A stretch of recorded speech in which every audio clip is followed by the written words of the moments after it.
ಆರ್ಎಸ್ಎಸ್ನಲ್ಲಿ ಕೇಂದ್ರ ಸಚಿವ ಪ್ರಹ್ಲಾದ್ ಜೋಶಿ ಭಾಗಿ. ರಾಷ್ಟ್ರೀಯ ಸ್ವಯಂ ಸೇವಕ ಸಂಘದ ಶತಮಾನೋತ್ಸವ ಹಾಗೂ ವಿಜಯದಶಮಿ ಉತ್ಸವ ಪಥ ಸಂಚಲನದಲ್ಲಿ ಭಾಗವಹಿಸಲು ಕೇಂದ್ರ ಸಚಿವ ಪ್ರಹ್ಲಾದ್ ಜೋಶಿ ಧಾರವಾಡ ತಾಲೂಕಿನ ಗರಗ ಗ್ರಾಮಕ್ಕೆ ಆಗಮಿಸಿದ ದೃಶ್ಯಗಳು ಕಂಡುಬಂದವು. ಭಾನುವಾರ ಸಂಜೆ ನಡೆದ ರಾಷ್ಟ್ರೀಯ ಸ್ವಯಂ ಸೇವಕ ಸಂಘದ ಆಕರ್ಷಕ ಪಥ ಸಂಚಲನ ನಂತರ ಗರಗ ಗ್ರಾಮದ ಆಚಾರ್ಯ ಜಯತೀರ್ಥ ದಿಗಂಬರ ಜೈನ ಶಾಲೆಯ ಆವರಣದಲ್ಲಿ ನಡೆದ ಸಭಾ ಕಾರ್ಯಕ್ರಮದಲ್ಲಿ ಭಾಗಿಯಾದರು. ಶ್ರೀನಿಧಿ ನ್ಯೂಸ್, ಧಾರವಾಡ.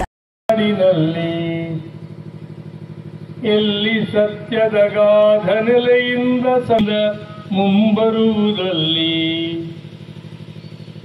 ಎಲ್ಲಿ ದಣಿವಿರದ ಸಾಧನೆ ಸಫಲತೆಯ ಕಡೆಗೆ ನೀನೆಮ್ಮ ಚಿಂತನವನುದ್ಯಮವನು ವಿಶಾಲತೆಯ ಕಡೆಗೆ ಕೊಂಡೊಯ್ವೆ.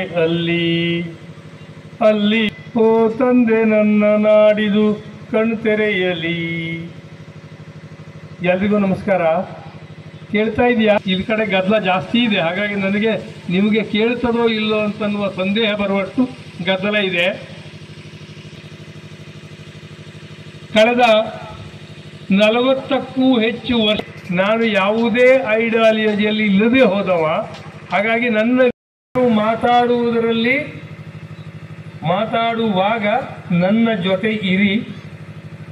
ನಿಮಗೆ ಏನು ಸರಿ ಕಾಳಜಿ ನಮ್ಮ ಹಳ್ಳಿಗಳು ಚೆನ್ನಾಗಾಗಬೇಕು ಅಂತ ನನ್ನ ಜೀವನವನ್ನು ಅದಕ್ಕಾಗಿಯೇ ನಾನು ಮುಡುಪಿಟ್ಟಿದ್ದೀನಿ. ಬಹಳ ಕೆಲಸ ಮಾಡಲಿಕ್ಕೆ ಸಾಧ್ಯ ಆಯಿತು, ಮಾಡಲಿಕ್ಕೆ ಇನ್ನೂ ಬಾಕಿ